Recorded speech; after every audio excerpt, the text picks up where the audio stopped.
about Yes. in the future.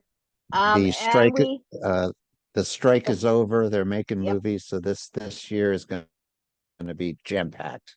yes. Let's hope the strike didn't hurt it too much for this year, but we'll see. We'll see how that We'll see. all shakes out. But anyway, I mean, hey, look, we're used to it at this point. We had pandemic, we had, whatever. It Sure, feels like sure. Good point. feel like feel like we're kind of old hat at this. But All right, anyway, bring it on. Bring it on. well, What you here got?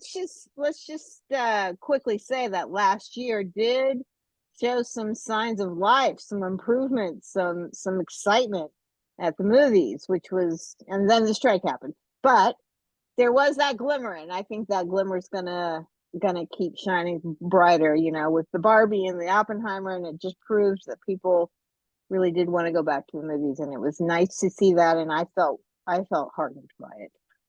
Yeah, So I gotta say real quick, when Robert Downey accepted that award for Best Supporting Actor at the Golden Globes, which Golden Globes is a whole nother show. I I I like what he said. I mean, when a 3 hour movie about the building of the atomic bomb makes almost $1 billion, I'd say cinemas are back.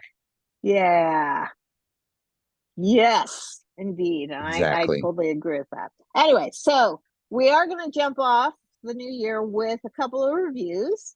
First off, the I guess probably the main one coming out this week is the musical version of Mean Girls, which you got a chance to see, but I haven't seen yet, and I'm based upon what you say. We'll decide whether or not I want to go see it. I mean, Mean Girls was kind of a little underrated comedy that came through. And what was the year that that came out? 2004, 20 years ago. Wow, jeez. I know. And I remember no one really thought it was going to be much, but it was like a huge hit. Tina Fey, brainchild, and she wrote it and was in it as well. And of course, Lindsay Lohan was probably one of the best of her career, and it was just a real fun. I mean, it kind of followed suits to some of the high school Mean Girls type of movies we've seen before, like Heather's Hmm. and what's the one with Jawbreaker. Jawbreaker. Oh, I love that movie. I know it's a good one. It's a good one. Oh, it's so good. Yeah. So anyway, it definitely got people. Oh, it introduced us to Rachel McAdams, of course, as well, and she goes on to great fame as an actress. But I guess I'm also not sure of the timeline when it became a Broadway musical, but it got turned Ah, into, what was that date? I don't know. well, No. I tell you, it was 2017. It debuted at a theater in Washington, D.C. for previews. And then the Okay. following year, it made its way to Broadway, where it was a uh, pretty significant hit. Yeah. So now they've made the movie version, which is always fun for me. Um, it's pretty much the same story, about Katie Heron, who comes from sort of a kind of a nomadic upbringing with her parents, but they end up in some, conky dunk place in the U.S., some small town, and she goes to high school and has to maneuver her way with what American high school life is like, including the Plastics, which was an A-list girl clique at her school, that she ends up trying to infiltrate as a spy, but then actually becomes one of them in a way, as well as falling for the hot jock guy, and just and having to deal with Regina George, who is the leader of the Mm, Mean Girls. And then this film, it stars Angori Rice. Is that how you say her name? Angori? yep. Yeah, she plays Katie, and then Renee Rapp plays Regina. And then we've got Jenna Fisher's in it as well. Busy Phillips, Tina Fey, of course, makes another appearance. Tim Meadows thankfully comes on again as the principal. John Hamm is in it as well. Ashley Park, and it is a musical. So not my most favorite type of movies, but unless the songs are pretty good. So I'm going to turn it over to you. What did you think of Mean Girls? I rather liked it, and I have loved the original. Um, I'm certainly not the hugest fan where I don't know if I think it's like April 13th is Mean Girls Day. You know, it's become a huge thing in society. It's broken through cinema and our culture, and it's become part of the society. And you know, everybody talks about, you know, when in the original film, when Lindsay Lohan asked the cute guy what day it is, he, you know, just to try to talk to him, he said April 13th, I think it is. And so everybody Ah, is like, April 13th is Mean Girls Day. I'm like, if you say so. Um, okay. yeah. Okay. What does that mean? Do we all wear pink and say fetch? But you know, I'm hesitant at any time you take a movie and remake it, you know, in under, I don't know, 50 years. I think, Yes. you know, just let it lie for a little while. But this is different. This is a musical. And what I can say triumphantly about this one is that it hits harder, and it hits harder because of the music, because of the songs. Mm, There's something about music that I think touches the soul, touches the heart. It gets deep inside us, and that the emotions that we're dealing with, and everybody went to high school, so like you can identify with every character that's in this movie, and you can find yourself there and feeling the same way you did then. Yet through a song, it's almost more powerful. mm. And I think another thing about this is this lives and dies not on who you cast in the Lindsay Lohan role in Katie. Yes, she's a fish out of water. She grew up in Africa and now she's landed in this world. I think the key is who plays Regina George. And in Right. the first movie, that was Rachel McAdams, who just made an announcement with that Mhm, performance, I think. mhm. And I think that Renee Rapp has done the same thing. But, and I don't want to compare it because I don't want to say one's better than the other. But I will say that the Regina George in the musical hits harder, like Ah, like a punch to the chin. She sings a song called "World Burn" right at the beginning, and it's basically like she wants to see the world burn, and oh, wow. like, you know, not to get political, but there are a lot of people that think our last president really kind of wants to see the world burn, Mm. and so in that song, she's just like she's almost Satan. You know, the lighting is black and red, and she's in a black leather outfit, and she's just like looking at the camera like I wanted to cower in my seat. And she's singing, I want to watch the world burn. And you're just like, holy, you know? Um, Jeez. so like, yeah, you know, it's really, really hard to make you forget Rachel McAdams, but I got to be honest, for 2 hours, I did not think of her. Ah, Um, I did think of Lindsay Lohan a bit. Now, ah. and Gory Rice, I thought she was great. But there's something about the naivete that um, what Lindsay Lohan had at that point. Like she was becoming a woman, an adult actress, but it was right at that line where she could play naive and fierce at the same time. Mhm. And I'm not saying that Agori couldn't, but I think she didn't do it quite as powerful. But the supporting cast is great. The songs are great. Everybody has a moment. Um, you know, in the first film, she makes friends with as a joke. Like she's supposed to infiltrate them. Well, Right, she becomes right, friends with them. right. Same thing happens here. Standout has got to be Jaquel Spivey. He plays Damien Hubbard. He is gay as the day is long, and he will let everybody know it. And he's best friends to Janice, who is played by, I'm going to butcher her name. It's Yeah. Alulai Travahalo, which I Travel believe is Hollow. Hawaiian. Yes. And they befriend her right off the bat, like they do in the original. And Damien, the character, is just out of this world. He's not stereotypical, but he is a gay high school kid in 2024. And I don't Mm. think you could have done that in 2004. So I really got to give kudos to that. And I got to give kudos to the actor because it was not stereotypical. It was perfect. Jenna Fisher, I know they reach a certain age and actresses like, it seems like I always play the mom. Well, she was incredible. She made it special because she knew that her daughter was a fish out of water. You Right. know, I mean, they brought her up in Africa and then suddenly it's like, boom, hey, here are the plastics. So Jenna Fisher was great. I thought the musical numbers were great. And I had a really good time.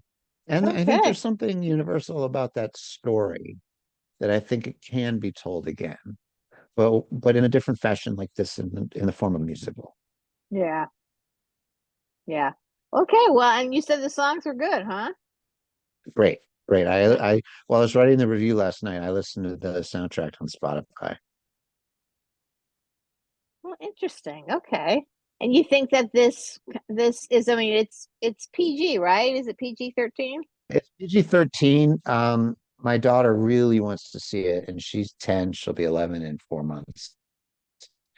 But I think it's just out of her reach. But I think like 12 and 12. older is going to be fine. Yeah. Uh, Okay. there's the song. There's a whole song, devoted to a guy's being a D word. Um, Uh, yeah. okay. And I think that can produce some giggles in the younger crowd, but parents Right. might want to chat. Gotcha.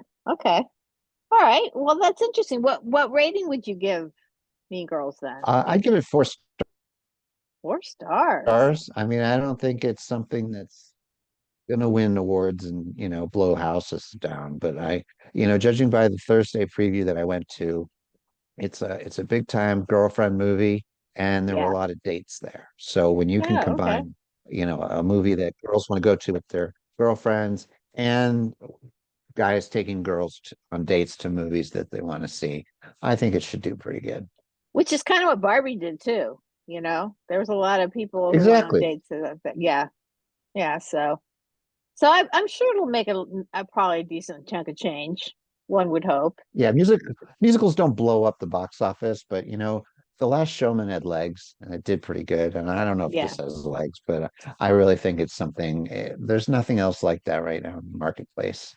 Yeah. So Okay. All right. there you So go. big. So a thumbs up for Mean Girls, guys. Yeah, Next, we're going to talk real briefly about a film that came out. I think it came out maybe a week ago. I think. I I think know that. it was a weird release date. I think it was like the 8th or 9th. I mean, it wasn't Okay. like a Tuesday or Friday. It was just a kind of midweek, and it Yeah. also had a small theatrical run, so it could qualify for best foreign film. Oh, okay. Well, it's called Society of the Snow. It's on Netflix, so you can watch it, and it is the true story of which we all have known now for a while of the 1972, I think is when they crashed. Yep, yep, yep. Um, the story of the rugby team that crashed in the Andes Mountains in 1972 and had to resort to cannibalism to survive. Um, and just their amazing, incredible story of survival. That at least I think there's like 16 of them, or 14 of them that actually I think lived. 14. 14 who lived. Um, but this time around, of course, I remember the movie Alive, which was Yeah. whatever that. Emil Hirsch, I think, was in that. I'm not know if it was Emil Hirsch. Hold on just a second. Now I have to look. I know it was Ethan Hawke.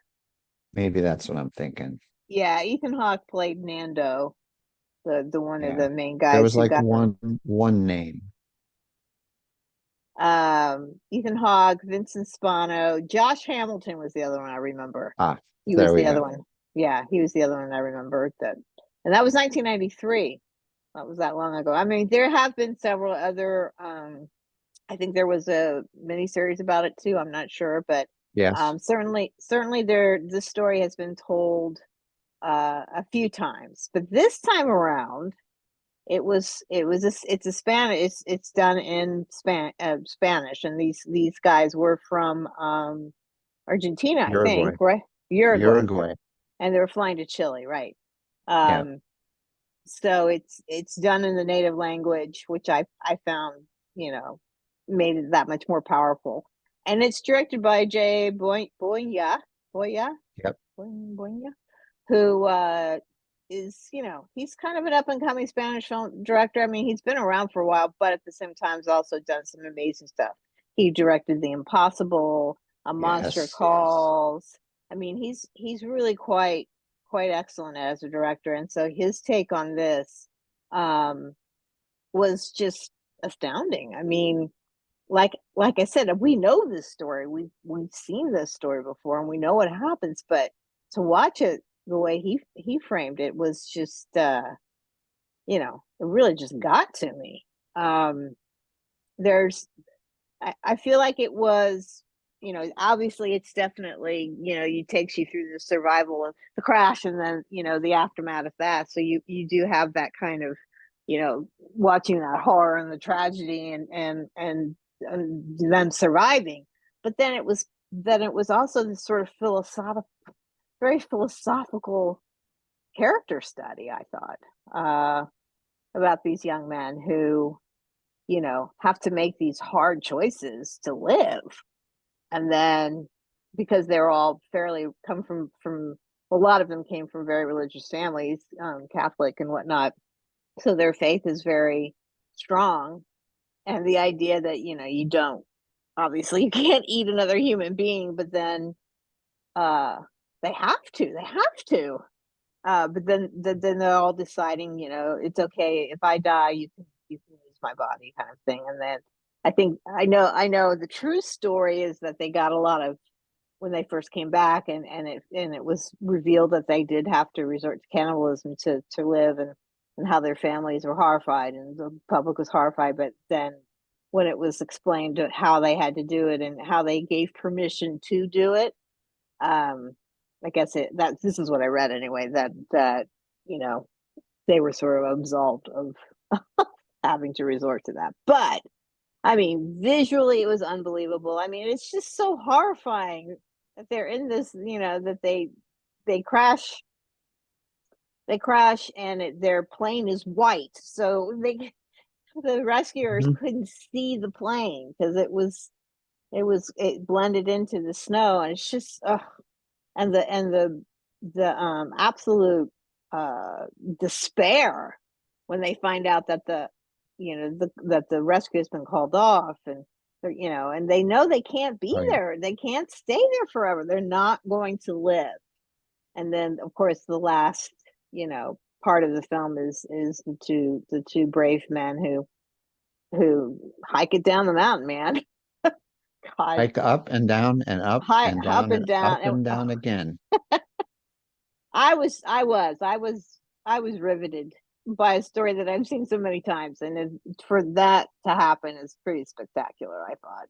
So yeah, Well, I I thought, really go ahead. oh no, I saw, you know, a million viral videos of the tsunami in Thailand, Yeah, and uh, Bayona, you know, made the movie The Impossible, Bayona. and we had to see it because you know we had to review it, Right. and I was just kind of like, you know, I don't really feel like I need to see this, and he did something with it that just I don't know, it struck me differently, and it personalized it for me. And yes, they Hmm. changed the nationality of the family and blah blah blah, but you know, it's a relatively simple story. I mean, there's a tsunami and people survive or they don't, and they Right. try to get help. Right. Well, this is a story we've seen before, and I very much liked Alive. I thought that was really I well did done, too. but also at the time, I was like, they should be speaking Spanish. Hmm. Um, and you know, some people don't like to read movies. Like if I wanted to read, I'd get a book. But like, I posted I watched this last night on social media, and I said, you know, watching a story being told by those who should be telling it, Right. and I think that made it That's different. it. Yeah, it did. You know, the fact that these were their countrymen, their kin, that you know there was something else to it, and there were things in this movie that weren't in the last movie. You think they're okay inside the plane for at least a little bit. And then Yeah. they have the massive storm. And I don't want to reveal what happens because of that storm. But then they spend days like dealing with that. And like, I don't Yeah. remember that from the original Oh, movie. it was in And that one too. Yeah, it was. I oh, remember it. okay. And, Yeah. and I know we don't want to talk too long about this, but like I was really taken by it because it felt like it was the right thing to do. Like the Yes. story deserved to be told the way this was told. And they didn't exploit the cannibalism. No. It was what it was. And there's a number that I think is extraordinary. I mean, if somebody crashes like in a field, and there's grass or whatever, but if you crash in a snow-covered mountain, and then there's like 5 day storm. Hmm. And these 14 people survived 72 days. I know. And I just felt like, and I'm hearing people that have seen it early say that this needs to be, best foreign film nominee. Whether it wins or not, we can talk another day. Yeah. But I am not hearing that like at all. Well, I don't know if it made the cut or not. Did Oh, it? because it premiered in January. Maybe. I don't know if it made the cut. Well, That's the it only had a thing I think short of theatrical run. before Like, it went on Netflix. yeah, Probably. like I know Frosty at Collider hosted a couple of showings Hmm. um to kind of help it. And he was Right. like a big advocate that it needs to be nominated. Um, I just hope, I mean, voting starts, I think, next week. And Yes. it's on Netflix. And I just hope, and there are No, a lot of good. voting. Actually, voting's coming. Voting is happening now. Oh, Um, okay. because the nominations come out on the 23rd. Okay. Well, Yeah. this can be seen while people have their ballots, and I just really hope they remember it. You know what? I'm just looking now, and here are the predicted nominees: Zone of Interest, Fallen Leaves, and Society of the Snow. So it's in there. It's in Is there. Anatomy of a Fall? You know what? France did not submit it. Oh, Yep, sorry, I didn't mean that. I can't believe I did that. I heard that too. I went, Are what? they insane? They didn't submit it because there's too much English in it. Well, you know what? I think, this is on Sunday, but like I think it's gonna be one of the 10. Well, 100% it will be. And, So, the maybe Golden they Globes gave knew it that. screenplay. And so that's not Right. a far off They knew that. nomination They either. knew they're getting Yeah. a nomination. Oh, Okay. yeah. Anyway, Oh, yeah. It's on, going to be on. one of the top 10 for sure. Okay. So it's Got it. Society of the Snow. And so it's, yeah. Well, I think Society of Snow will probably be the foreign film. So we'll let it lie there. But, so speaking of, well, I know the Oscars are coming up, but that's for Right. last year. So quickly, Great. let's Great. talk about some of the I know. Let's talk about What grade some would of you the give it? movies. Oh, rating for Society of the Snow. Yes, sorry. I've given it 5 stars. Yeah. You? Yeah. Yeah. Yeah. I agree with it all. Definitely, I mean, it's a hard watch, and certainly it is, you have to, there's a bit of a time investment in it. You'd have to pay attention, even though it's on Netflix. So, but it's well worth it. It's well worth it to watch Yeah. it. So, Please okay, so watch it. now please watch it. So now let's talk about quickly some of our films that we're looking forward to this year. I'll Mhm. start off with you. What are you looking forward to? February 2nd, so right around the corner, Matthew Vaughn returns, the guy who gave us the Kingsman, in a Nice. different type of spy thriller. This one's called Argoyle, and it's Henry Cavill playing a super agent that makes James Bond look like Mickey Mouse, which I think is great because I think Henry Cavill should be the next James Bond, but that's just me. Oh, It well, also I didn't think stars, about him. he'd be perfect. He would be actually. Think about look up everyone should look up the tuxedo shot from the Man from Uncle. He's holding a Yes. gun with a silencer and a tuxedo, and I'm like, that's James Bond. I mean, why Yeah. are we even discussing it? They Yep. Superman didn't want him. You know what? 007 does. So anyway, this maybe is his audition. He's playing a super agent. And it also stars Bryce Dallas Howard, Sam Jackson, Dua Lipa, Bryan Cranston, Sam Rockwell, and Catherine O'Hara. Yeah, it looks And really fun. Matthew Vaughn, just it's fun, it's thrilling. I just think that's great. February 14th, fittingly on Valentine's Day, the long-awaited biopic for Bob Marley. It's called Bob Marley One Love. And Kingsley Ben-Adir, who people might remember from One Night in Miami and also in Barbie, he plays the iconic singer, and it really touches on how he literally changes the world. Hmm. So that's Valentine's Day. Then on March 22nd, there's a TV show, and it escapes its name right now. It was on Hulu, and it was about the women's liberation music movement. And it was one of the best things I've ever seen, and I'm embarrassed I can't think of it. But one of the central characters was Shirley Chisholm. She was one of the first African American Yes. women to serve in the House, and then she ran for president in 1976. She's being played by Oscar winner Regina King. So March 22nd, the movie's called Shirley, and it's an interesting time for a movie that just screams Oscar, but if it's good, it's good. Right. And then kind of early because it feels like a summer movie. March 29th, we get the new Ghostbusters movie, Frozen Yeah. Empire, and there's a supernatural figure who makes Elsa look like a tiny little thing. And New York City is beyond frozen. Well, we got the original new Ghostbusters, uh, including McKenna Grace, Finn Wolford, and someone everyone adores, Carrie Coon, and of course Paul Rudd, and the Yep. original Ghostbusters. And this takes place in New York City, and we get to see the original firehouse from the first film. That's March 29th. There's a movie, uh, Bong Joon-ho, who won for Yep. Parasite, has Yep. been busy Yep. and he employed Robert Pattinson, who I just adore. I think he's a fantastic actor. A Yep. movie called Mickey 17, and he's an astronaut sent to colonize an icy, faraway planet. And the mortality rate is high. Our deep space explorer keeps getting copied, and his memories Oh. remain intact. So, who's the real one, and who are the clones? Ah. And I think in the hands of Kind of that like filmmaker, Moon. Remember that movie well, I Moon? think it's exactly like Moon, to be honest.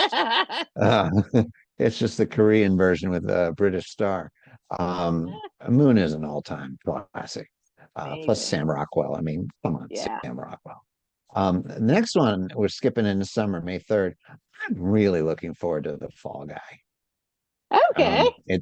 It's from David Leitch to John Wick and Atomic Blonde. It's Ah. have Ryan Gosling playing the title role, who I think is perfect. Um, and he's following the disappearance of a movie star played by Aaron Taylor Johnson. And it's the he has an ex-wife who's the director who always hires him because he's the best, and she's played by Emily Blunt. Okay. And I just think that this looks great with Winston Dunk, Hannah Waddington from Ted Lasso, and Teresa Palmer. I just think, when you take a TV show and you're trying to make a movie, you got to strike the right tone. And from what I've Yeah. seen from the trailers and this cast, that's the tone. That's May 3rd. A week later, May 10th, another musical biopic, this one about Amy Winehouse. It's called Back to Black. And I really, really think that there's going to be a lot there. And I really think that, you know, the key to this whole thing is her father. He was huge in her life.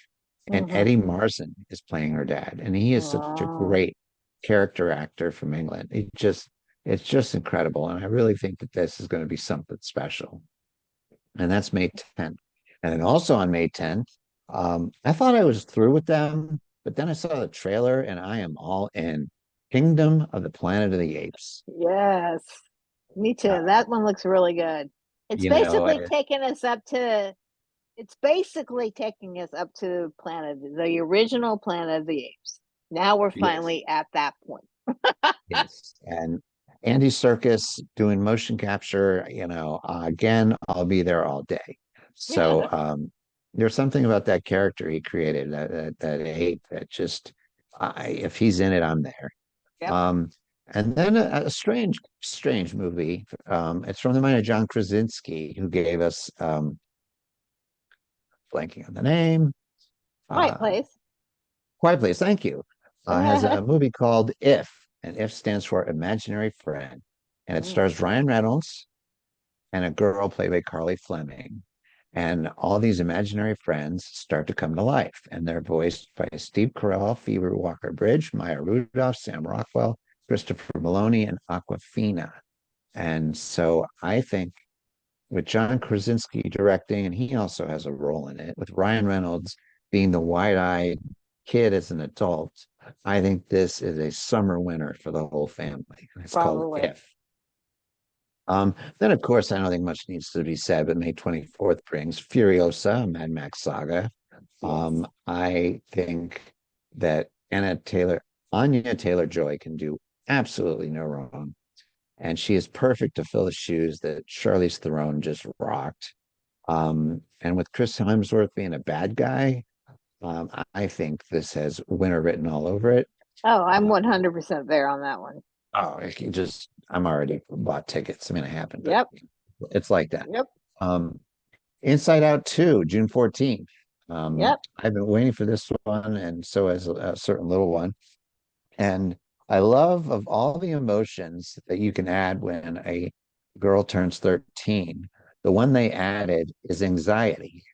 Oh. So anxiety joins the gang, and in the hands of Pixar and Amy Poehler, and Lewis Black, and everybody I Bill Hader, I just think it's going to be amazing. Yeah. Um, and I love Yellowstone. I think it's close. I don't want to say my favorite TV show because there's just so many that are just amazing. Um, the whole reason that this fifth season is the final season is because he wants to make a Western epic before he gets too old to. And the first one arrives on June 28th, and it's called Horizon Chapter One. And they're very little known about it. But if Kevin Costner is going to make a Western that he left Yellowstone for, then he must feel like he's got his hand in something special. Mm-hmm. You know what I'm saying? Not So necessarily there on that one, but that's okay. That's okay. what is that? I said I'm not so game on that one because I just think Kevin Costner is I love him to death, but I think he's a little overrated as a director, and he just only does sports films or westerns, and that just anyway, that's Well, just that's my 2 cents. this is what we got. And this is the unique one. Usually they make you wait a year. But the first chapter arrives on June 28th. And if you like it, wait a matter of weeks. The second hits August 16th. So I've never seen that before in my life. So Oh, anyway, whatever. July 26th brings our favorite maniac, Ryan Reynolds, again on this list, Deadpool 3. I don't think we need to talk about that much other than Hugh Jackman's Wolverine will be in it, yep. which should prove to be priceless on many Mm-hmm. levels. Mm-hmm. September 6th brings Beetlejuice 2, which we finally get. Um, Winona and Catherine O'Hara are back, as is Michael Keaton, and we'll see what's going on. But Jenna Ortega plays Wednesday on Netflix, is the new addition, and I think Oh, she belongs in the world of Beetlejuice. So 100%. Yes. I think this is great.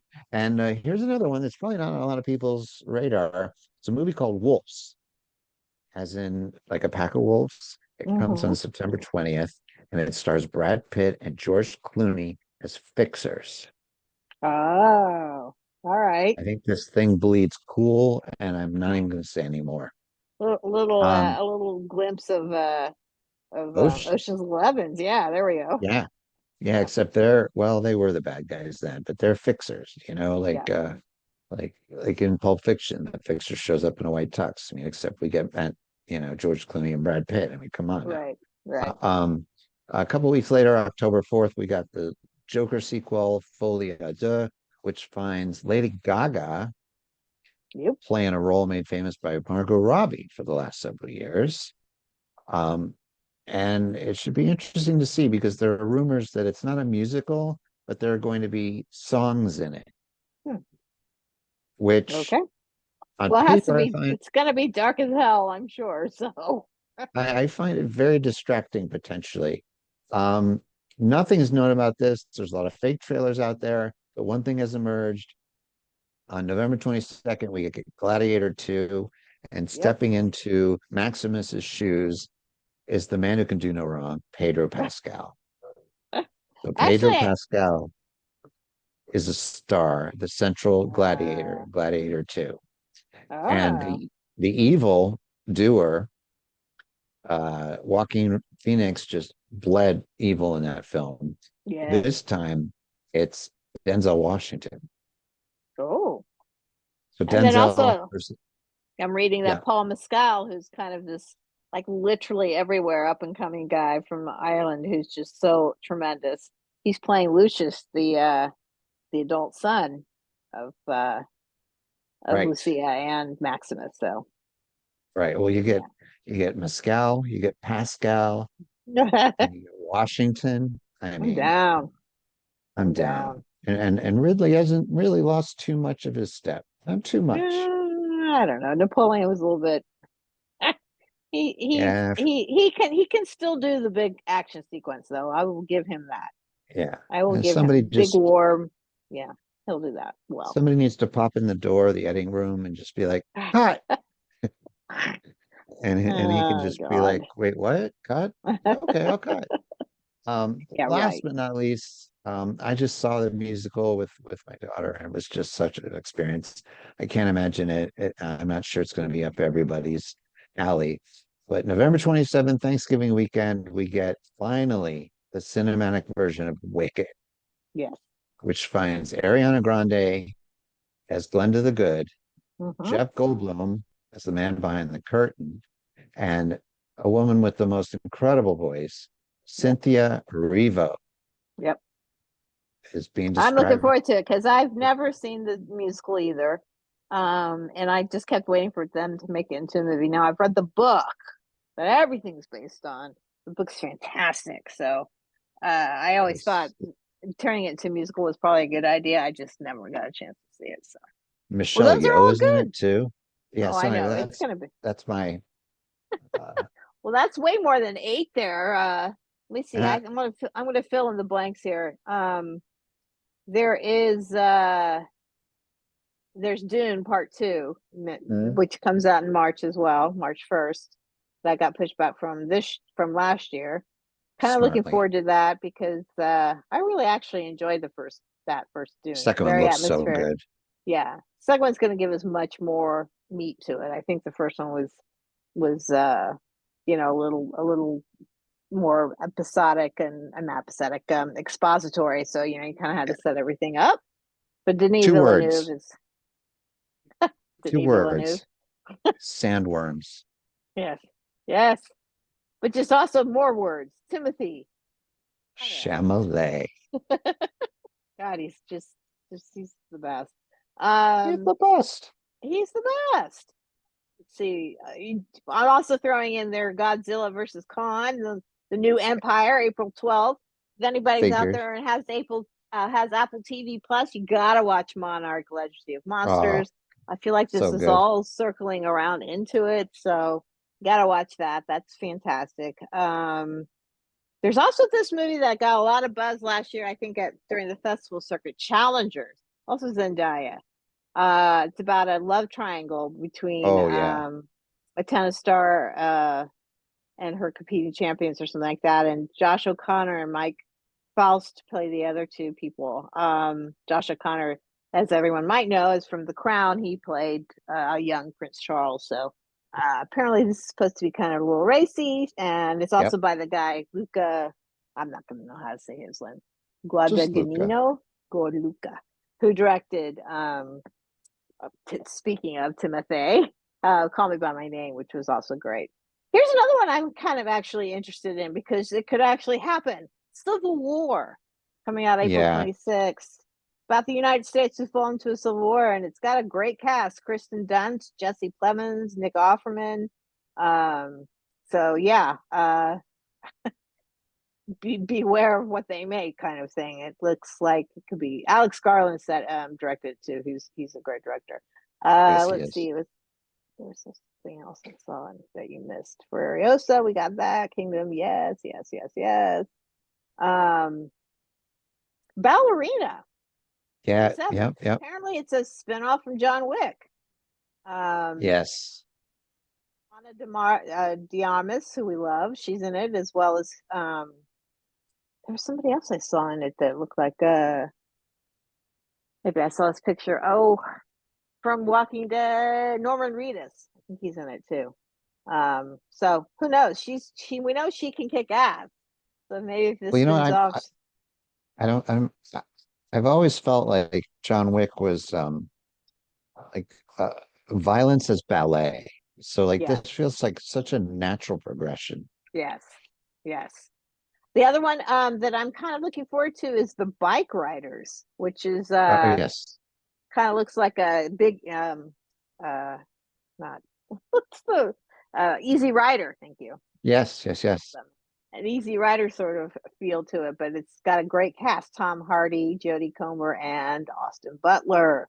I've seen some trailers for this. It looks actually pretty darn good. We also have The Quiet Place Day One on June Mm, 28th, which I do not believe Krasinski has anything to do with, nope. Producing. but he's produced it. Yeah, but I guess it's basically what happened on the first day that they came, that those horrible things came to Earth. We got Lupita Nyong'o's in it, Joseph Quinn, Alex Wolff, Dijman Hanzu, and Dennis O'Hare. So I think that would probably be a good one. Also, Twisters on my birthday, July Yes. 19th. Um, a sequel. I mean, Yes, obviously 30 none years of in the you. making. Obviously nobody else. I don't think whoever directed, what was his name, DeBont, Yeah, Jan, didn't Frank. he direct it? No, Frank Jan DeBont, didn't he direct the Oh, first one? Jan. Yeah, I think so. Anyway, it's got I love her, Daisy Edgar Jones. Speaking of Paul Mescal, did you ever see that series they did on Hulu? Together, the two of them. God, what's it called? Can't remember anything. Other people, something. Anyway, it's a beautiful series. I highly recommend seeing that if you guys can remember the name of it. Also Glenn Powell's in Twisters. So yeah, and Lee Isaac Chung, who directed Minari, is the one who directs it. So some more Storm Chasers. Love that. Love that. Let's see. Another Alien movie coming out. I'm just looking up here. Possibly a new Alien Yeah. movie. Um, I just said Beetlejuice, Transformers. Why do they keep doing Transformers? Can you please stop doing Transformers? Just why? Wicked. Just why? Just stop. And last but not least, I'm seeing this on this list. In December, we've got another Lord of the Rings. Did you hear about this? What, how have I missed this? It's called The Lord of the Rings, The War of the Rohirrim. Oh, it's animated. Oh. Okay, so it's set hundreds of years before The Lord of the Rings and explores the story behind the fortress of Helm's Deep. Ooh. Hmm, Um, so yeah. So an animated Lord of the Rings coming up at the end of the year. So yeah, some good ones. well done. I don't see any best picture type ones in here yet, but Mm-mm, that's mm-mm. not to say that those things won't just keep popping up as we go along. But it should be a pretty fun year, and I'm looking forward to talking about it with you. So Sounds Joel, fantabulous. thank you so much. I'm happy to be back, and yeah, keep tuning in. We'll hopefully get a chance to do more and more of these as we go along. But certainly looking forward to this year podcast. Thanks, Joel, for joining in. And we will talk to everyone soon. Hopefully, take care. Bye bye.